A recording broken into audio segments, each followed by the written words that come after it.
మీ business ఏదైనా మీ ఊర్లో promotion చేయాలంటే అది సుమన్ టీవీతోనే సాధ్యం. ఇప్పుడే సంప్రదించండి. నమస్తే, welcome to Suman TV Siddipet జిల్లా కేంద్రంలోని న్యాయవాది రవీందర్ పై అకారణంగా దాడి చేసిన సిఐ ఏఎస్ఐని సస్పెండ్ చేయాలని సిద్దిపేట జిల్లా కోర్టు బార్ అసోసియేషన్ నిరసన వ్యక్తం చేస్తున్నారు. మరి ఏం జరిగిందో వివరాలు వారిని అడిగి తెలుసుకునే ప్రయత్నం చేద్దాం. బాధితుడు న్యాయవాది ఉన్నాడు, అసలు ఏం జరిగిందనే విషయాలు అతన్ని అడిగి తెలుసుకుందాం. చెప్పండి సార్.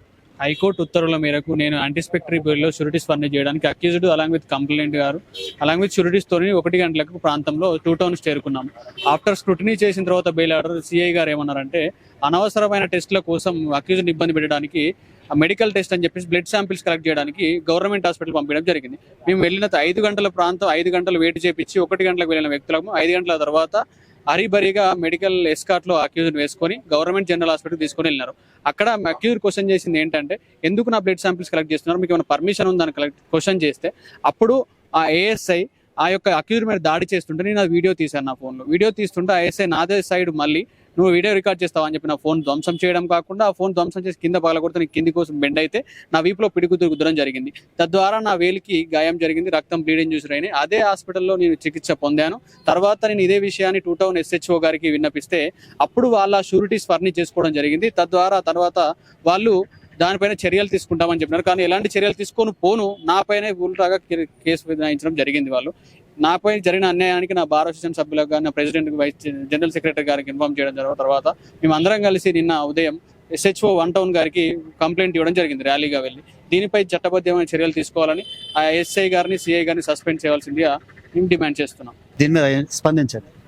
సిద్దిపేట జిల్లాలో పోలీసుల అత్యుత్సాహమే ఈరోజు అడ్వకేట్లపై దాడుల దాకా పరిగణిస్తున్నాం. ఈ దాడి వెనుక ఉన్న సిఐని ఏఎస్ఐని వెంటనే సస్పెండ్ చేస్తూ వాళ్ళ మీద క్రిమినల్ కేసులు నమోదు చేయాలని చెప్పి సిద్దిపేట అడ్వకేట్ల తరఫున డిమాండ్ చేస్తున్నాం. రవి పైన దాడి జరిగింది.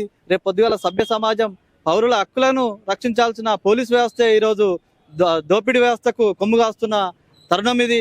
దీనిపై రాష్ట్ర ప్రభుత్వం వెంటనే తక్షణ చర్యలు చేపట్టి ఆ సంబంధిత సిఐపై ఏఎస్ఐపై వెంటనే క్రిమినల్ కేసు నమోదు చేసి సస్పెండ్ చేయాలని చెప్పి డిమాండ్ చేస్తున్నాం. ఇక్కడ సీనియర్ అడ్వకేట్ గారు ఉన్నారు, మాట్లాడి తెలుసుకుందాం. ఒకసారి చెప్పండి సార్. నేను జరిగిన భార్యాభర్తల వివాదంలో ఒక కేసు నమోదైంది. అందులో హైకోర్టు నుంచి ఆ నిందితుడు బెయిల్ తీసుకొని యాంటిసిపేటరీ బెయిల్ తీసుకొని ఆ బెయిల్లో ఏం డైరెక్షన్ ఉందంటే SHO దగ్గర సరెండర్ అయి షూరిటీస్ ఫర్నిచ్ చేయమని చెప్పి ఉంది. అయితే వీళ్ళు షూరిటీస్ ఫర్నిచ్ చేయడానికి ఆ నిందితునితో పాటు అడ్వకేట్ రవీందర్ పోయిండు. షూరిటీస్ ఫర్నిచ్ చేస్తుంటే వాళ్ళు షూరిటీస్ తీసుకోకుండా ఈ అక్యూజ్డ్ని మేము హాస్పిటల్కు మెడికల్ రిపోర్ట్ కోసం పంపిస్తామని అన్నారు. అట్లా అనడమే ఆ హైకోర్టు ఆర్డర్ను ధిక్కరించడం. తర్వాత వీళ్ళని హాస్పిటల్కు తీసుకుపోయి మెడికల్ సర్టిఫికేట్ తీసుకుపోయిన దగ్గర ఆ అబ్బాయి రవీందరు ఫోన్ కింద పడితే తీసుకుంటున్న సందర్భంలో ఆయన మీద అఘాయిత్యం చేసింది, కొట్టిండ్రు. ఆయన చేతికి దెబ్బ తాకింది. సరే, దీని మీద ఎస్పీకి కమిషనర్కు మెసేజ్ పెట్టిండ్రు. ఆ మెసేజ్ని చూసుకొని మళ్ళీ ఈ అబ్బాయి మీద ఈ అడ్వకేట్ మీద కేసు నమోదు చేసింది. సో దీని మీద మేము పోలీస్ వాళ్ళ దౌర్జన్యానికి నిరసనగా 2 రోజులు కోర్టు బంద్ చేసినాం. ఇది స్టేట్ వైడ్ కూడా చాలా కాగ్నిజెన్స్ తీసుకున్నది. ప్రతి బార్ వాళ్ళు కూడా దీన్ని ఖండిస్తున్నారు, మేము కూడా దీన్ని ఖండిస్తున్నాము. ఈ ఎవరైతే ఇద్దరు CI ASI వాళ్ళిద్దరి మీద తక్షణమే చర్యలు తీసుకోవాలి, వాళ్ళను విధుల నుంచి తొలగించాలని చెప్పి మేము డిమాండ్ చేస్తాం. సిద్దిపేట బార్ కౌన్సిలర్ అసోసియేషన్ అధ్యక్షులు ఉన్నారు, వారిని అడిగి తెలుసుకుందాం. చెప్పండి సార్. ఇప్పుడు మా సీనియర్ న్యాయవాది చెప్పినట్టుగా ఈ ముద్దాయిని అనవసరమైన టెస్టులు అని చెప్పి హాస్పిటల్ తీసుకుపోవడం, అక్కడికి పోయిన తర్వాత ముద్దాయి ఈ పోలీసును క్వశ్చన్ చేశాడు అనమాట. ఆ ఏఎస్ఐ ఉమారెడ్డి అనేట ఆయనే కోపానికి వచ్చి ఆయన కొట్టడం, ఆ ఇష్యూను ఈ అడ్వకేట్ మొబైల్ ఫోన్లో వీడియో రికార్డింగ్ చేస్తున్నాడు. ఆ చేస్తున్న విషయాన్ని ఆ ఏఎస్ఐ గమనించి ఈయన మీద అటాక్ చేసి ఆ ఫోన్ నేలకేసి కొట్టి పగలగొట్టాడు.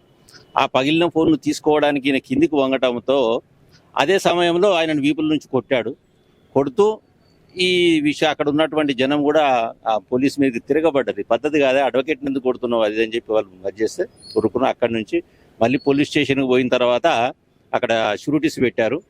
ఈ విషయాన్ని సరేలే అని ఆ అడ్వకేట్ గారు కూడా ఏదో పొరపాటున అయిపోయిందేమో అని ఊహించుకొని సపడే కూకున్నాడు ఆ రోజు. ఇంతలోపు పోలీసు వాళ్ళు చాలా చాకచక్యమైన తెలివితోని అనవసరంగా అడ్వకేట్ మీదనే ఉల్టా కేసు పెట్టారు 1 టౌన్లో. ఎందుకంటే గవర్నమెంట్ హాస్పిటల్ అనేది 1 టౌన్ కింద వస్తుంది కాబట్టి 1 టౌన్లో కేసు పెట్టారు. అది తప్పు. నిజమైన నిందితులను వదిలేసి వాళ్ళని శిక్షించేది ఒక అమాయకుని మీద కేసు పెట్టడం అనేది తప్పు అని మేము దాన్ని ఖండిస్తూ ఈ స్టేట్ వైడ్ ఉద్యమాన్ని పిలిపించాము. మంచి స్పందన వచ్చింది. ఫస్ట్ ఎఫ్ఐఆర్ కేసు అడ్వకేట్ మీద రిజిస్టర్ చేసిన కేసును క్లోజ్ చేయాలి, బేషరతుగా క్లోజ్ చేయాలి. తప్పు చేసిన వారిని చట్ట పరిధిలోకి తీసుకురావాలి శిక్షించడానికి అనేది మా ప్రధానమైన డిమాండ్. దానికి మేము అందరిగా స్టేట్ మొత్తం కూడా 2 రోజులు విధులను బహిష్కరిస్తున్నాం. అదే విషయాన్ని మీకు అందరి పత్రికాముఖం తెలియజేస్తున్నాం. అలాగే మరొక న్యాయవాది ఉన్నాడు, అతని మాటలో విన్నాం. చెప్పండి సార్, అసలు ఏం జరిగింది, మీ ప్రధానమైన డిమాండ్స్ ఏందని చెప్పండి. న్యాయవాద వృత్తిలో ఉండి న్యాయ పరిరక్షణ కోసం తప్పించే న్యాయవాదులపైనే పోలీసులు క్రిమినల్ కేసులు పెట్టి సతాంచడం అనేది చాలా హేమమైన చర్య. ఈ చర్యకు మేము మా బార్ అసోసియేషన్ నుంచి యునానిమస్గా రిజర్వేషన్ స్టార్ట్ చేసి ఈ విషయాన్ని మిగతా బార్లకు కూడా పంపించడం ద్వారా మొత్తం స్టేట్ వైడ్లో ఉన్న అన్ని బార్ అసోసియేషన్ల ఆధ్వర్యంలో ఈరోజు తన విధులను బహిష్కరించి అందరూ దీనికి సపోర్ట్గా నిలిచారు. వాళ్ళందరికీ మా బార్ అసోసియేషన్ తరఫున కృతజ్ఞతలు తెలియజేస్తున్నాము. ఎవరైతే బాధితులు ఉన్నారో వాళ్ళు బాధ్యులైన పైన ఏఎస్ఐ, ఆ స్టేషన్ హౌస్ ఆఫీసర్ సిఐ పైన చర్య తీసుకునే వరకు దాకా ఈ ఉద్యమం ఆగదు. దీన్ని ఇంకా కంటిన్యూషన్ చేస్తామని చెప్పి మీ ద్వారా కోరుతున్నాం. తక్షణమే ఆయనకు తగు న్యాయం జరిగే విధంగా చర్యలు తీసుకోవాలని సీనియర్ న్యాయవాదులందరూ డిమాండ్ చేస్తున్నారు. కెమెరామెన్ రమేష్తో భూపతి, సుమన్ టీవీ, సిద్దిపేట.